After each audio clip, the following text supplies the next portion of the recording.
உசிலம்பட்டி மாலையும் பாருங்க, அவ்வளோ அழகா இருக்கு. இந்த மாலையை வாங்கி போய் சாமி வளர்த்து ஓட்டோம்னா சாமி நமக்கு ஆசீர்வாதம் பண்ணிடுவார். ஏன்டா அவ்வளோ ஒருத்தருக்கு மாலைகள் அழகாகவும் வாசனை மிகுந்த பூக்களாக இருக்கும்.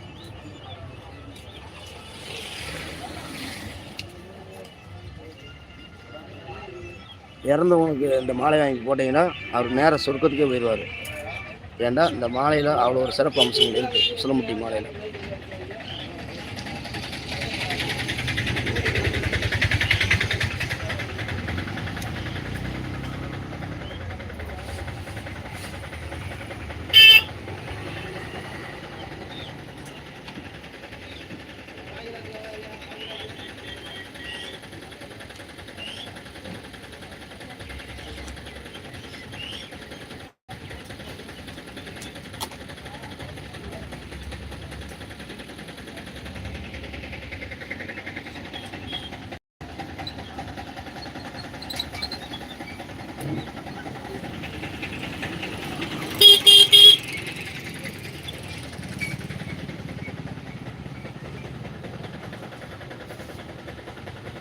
மாலை பார்த்தீங்கன்னா ஒரு மாலையும் ஒரு விதமான அழகுகளாக இருக்கும். ஆமாம், நீங்கள் எந்த சாமிக்கு வாங்கி போட்டாலும் உங்களுக்கு அந்த சாமியை உங்களுக்கு ஆசீர்வாதம் கொடுப்பார். ஏன்டா அந்த மாலையினுடைய அழகும் வண்ணங்களும் நறுமணமும் அவ்வளோ ஒரு இனிமையாக இருக்கும். இயற்கையான பூக்கள். அது உசிலம்பட்டி மாலைன்றாலே அவ்வளோ ஒரு சிறப்பு. ஏன்டா இது அன்றாடம் அவங்க தினசரி மார்க்கெட்டில் காலையில் எடுத்து அந்த பூ கட்டுவாங்க. இது காலையில் 5 மணிக்கெலாம் அந்த பூ எடுத்து காலையில் 6 மணிக்கெலாம் உசிலம்பட்டியில் மாலை ரெடியாக இருக்கும்.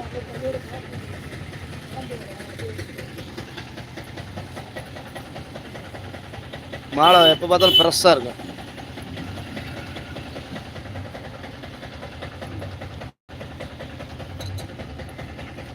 உசிலம்பட்டி வந்தீங்கன்னா ஒரு 30 கடை இருக்குது. 30 கடையில் வந்தீங்கன்னா ஒவ்வொரு கடையிலையும் ஒரு விதமான மாலைகள்.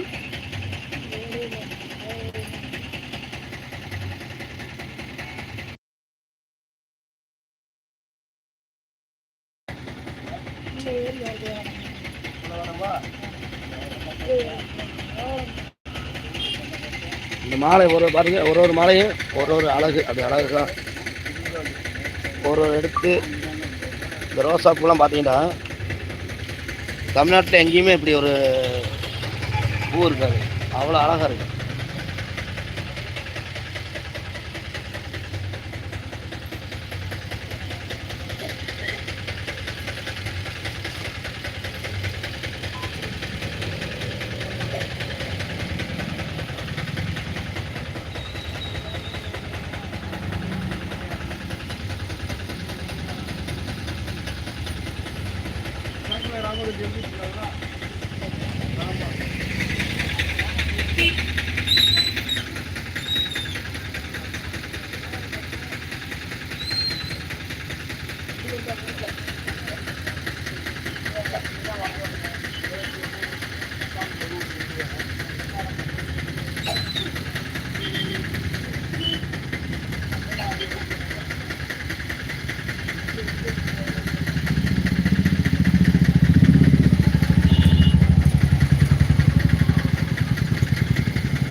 பாட்டு ஒன்றா பாட்டு என்ன பாட்டு இன்னொரு பாட்டு பழைய பாட்டு